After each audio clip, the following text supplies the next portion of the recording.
আজ বানাবো tissue paper দিয়ে গোলাপ ফুল। ওই টিস্যু পেপারটা যেটা তুই রেস্টুরেন্ট থেকে নিয়ে এসেছিলিস?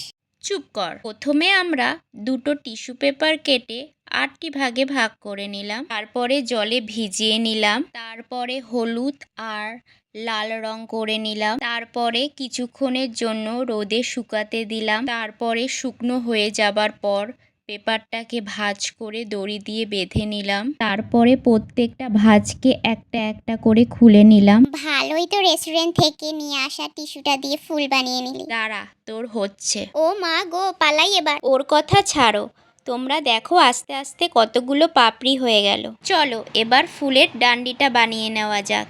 নাও, এবার ডান্ডি বানাবে।